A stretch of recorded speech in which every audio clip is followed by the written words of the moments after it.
Olá, seja bem-vindo a Salmos para uma Quarentena. Esta é a nossa hora devocional no livro de Salmos neste tempo de pandemia. Vamos ler hoje o Salmo do número 69. O Salmo 69 é um salmo atribuído a Davi, utilizando uma melodia que era bastante conhecida. Nós a conhecemos de outros salmos. Ela é chamada de Shoshanim, ou seja, os lírios.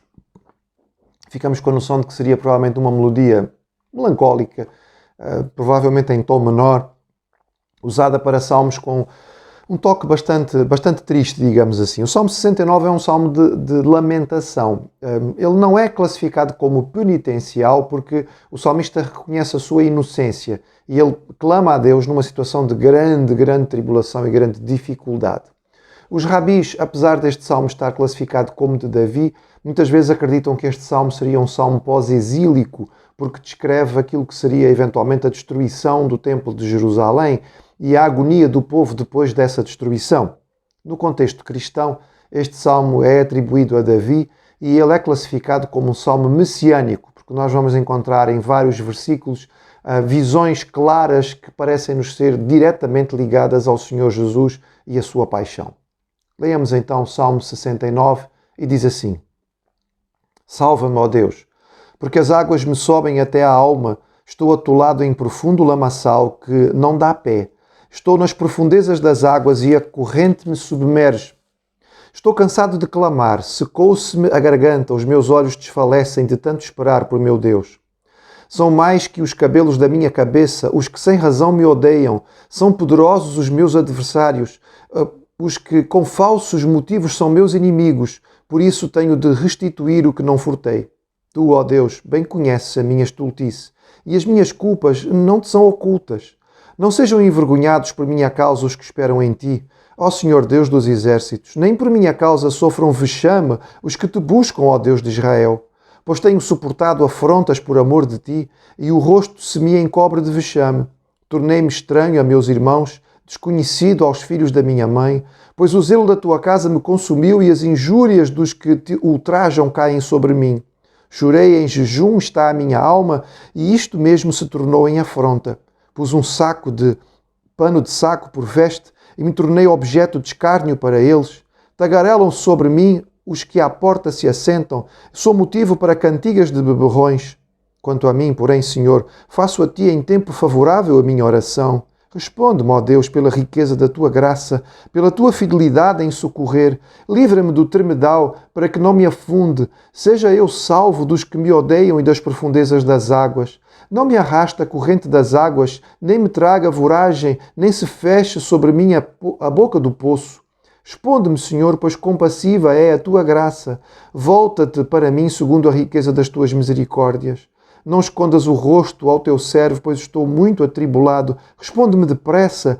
Aproxima-te da minha alma e redime-a. Resgata-me por causa dos meus inimigos. Tu conheces a minha afronta, a minha vergonha, o meu vexame. Todos os meus adversários estão à tua vista. O opróbrio partiu-me o coração e desfaleci. Esperei com piedade, mas de balde, por consoladores e não os achei. Por alimento me deram fel, e na minha sede me deram a beber vinagre. Sua mesa torne-se-lhe diante deles em laço e a prosperidade em armadilha. Obscureçam-lhes os olhos para que não vejam, e faze que sempre lhes vacile o dorso. Derrama sobre eles a tua indignação e que o ardor da tua ira os alcance. Fique deserta a sua morada e não haja quem habite nas suas tendas, pois perseguem a quem tu feriste e acrescentam dores àqueles a quem golpeaste. Soma-lhes iniquidade à iniquidade e não gozem a tua absolvição. Sejam riscados do livro dos vivos e não tenham registro com os justos. Quanto a mim, porém, amargurado e aflito, ponha-me o teu socorro, ó Deus, em alto refúgio. Louvarei com cânticos o nome de Deus. Exaltá-lo-ei com ações de graças. Será isto muito mais agradável ao Senhor do que um boi ou um novilho com chifres e unhas. Vejam isto os aflitos e se alegrem. Quanto a vós, outros que buscais a Deus, que o vosso coração reviva, porque o Senhor responde aos necessitados e não despreza os seus prisioneiros. Louvem-no os céus e a terra, os mares e tudo quanto neles se move, porque Deus salvará Sião e edificará as cidades de Judá, e ali habitarão e hão de possuí-la. Também a descendência dos seus servos a herdará, e os que lhe amam o nome nela habitarão. um salmo longo, um salmo em que nós encontramos este lamento por causa do sofrimento, a ideia de estar a afundar-se no meio das águas ou de ter águas que estão a cobrir é usada várias vezes nos salmos. Nós encontramos a ideia de alguém que também está lançado num poço. Nós encontramos concretamente alguns episódios bíblicos, por exemplo, José é colocado num poço, nós lembramos, os seus irmãos o colocam ali, ele clama por socorro. Quando está num poço não há qualquer hipótese de saída, não é? A pessoa está sem qualquer... não é? Não há nada que ela possa fazer para escapar, ela depende absolutamente de alguém que a ajude. Também Jeremias vai ser colocado num poço e com água, ele fica até a cintura ou mais, talvez, não é? Com lama e água, há uma situação dramática de perceber que o seu próprio corpo estará a ser danificado e prejudicado e irá apodrecer se alguma coisa não for feita. Portanto, é um clamor em situação de grande amargura, de grande sofrimento. Há algo que é muito interessante neste salmo, que aparece em alguns versículos, que é uma preocupação do salmista. No meio da sua dificuldade, ele está preocupado com os justos. Ele tem receio de que os justos, ao verem o seu sofrimento, sabendo que ele é um justo, que ele também é alguém correto, ao verem o seu sofrimento, venham a desfalecer, venham a desanimar. Então, se esta pessoa, que é uma pessoa correta, está a sofrer desta maneira, então quem é que vai escapar, não é? E que isto pudesse servir de pedra de tropeço. É muito bonito esta expressão, porque o salmista, no meio do seu sofrimento, no meio da sua angústia, ele está preocupado com a congregação, ele está preocupado com os seus irmãos de fé, ele está preocupado com aqueles que têm que se aproximar de Deus, e ele pede e clama ao Senhor que tenha isto em conta também e que possa olhar para aquilo que as pessoas estão a fazer.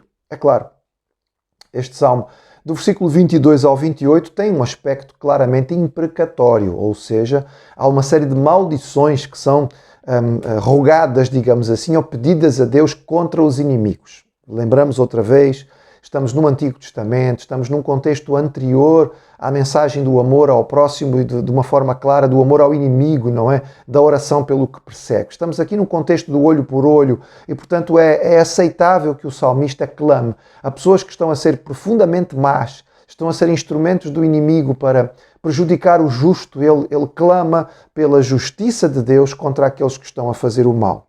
Há alguns versículos aqui que têm uma aplicação para os cristãos claramente messiânica. O versículo 4, não é? A força dos adversários que cercam o Messias. Ele está cercado por pessoas que lhe fazem mal, sendo que ele não fez nada de errado. Portanto, há uma aplicação direta.